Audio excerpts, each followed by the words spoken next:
Hello, fire starters. This is what we're talking about. The kingdom righteousness is coming to the forefront, and every angle, whatever the economy is saying, whatever state or country that you're in, and they're saying this is the way it is.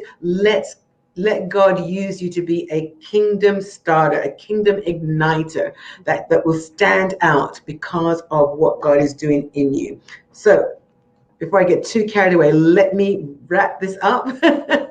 It's really easy to get carried away. And with these worshipers, we create something together, we spark something together, we ignite each other. And Pastor Michelle and Sheila that are my regulars on here, you know that when we start to ignite something, it sparks, it sends a spark.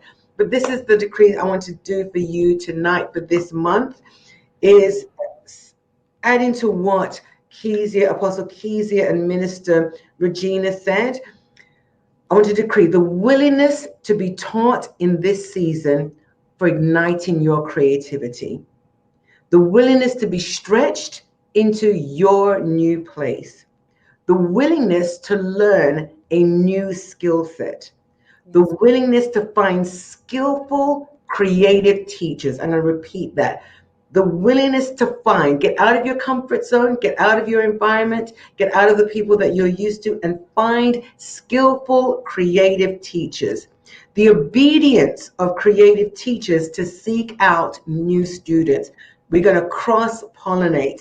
Let's mess up what the enemy says of how we should stay in our small corner, shine in our small corner. Let's mess up that theory. Let's mess up that practice. Let's mess up that stronghold in the name of Jesus.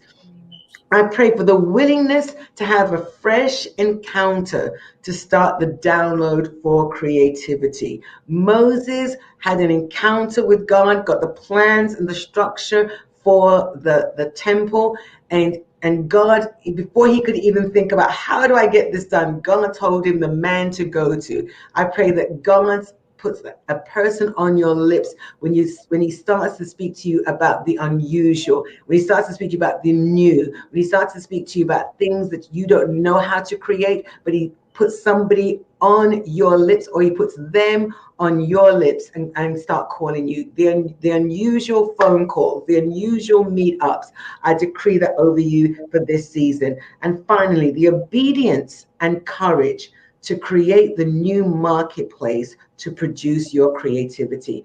I am so thankful. When I was writing this, I immediately thought of Kezia, creating how God has used her and her husband, because we follow each other, so we're each other's cheerleaders. She doesn't have to write to me and tell me her bio, what she's doing. I follow her. I'm one of her cheerleaders. Regina doesn't have to say to me, Dr. Marina, I've been traveling, I've been creating this space. They don't have to tell me that. I follow them. I cheer them on. And so this is what is needed, that we are not so high-minded that we cannot celebrate and cheer on somebody. This is what the kingdom is all about, lifting each other up, becoming a servant.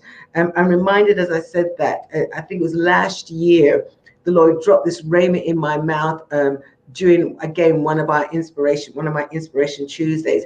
And he said, don't be so great that you can't do something small. And don't be so small that you can't receive something great. And a few days after that, I got that download. The Lord created an opportunity for me to just help out a stranger. She doesn't know who I am from Eve, but I stood over her bags. Her bags broke, and I had recycle bags in my car. I just went out, packed her stuff up in, and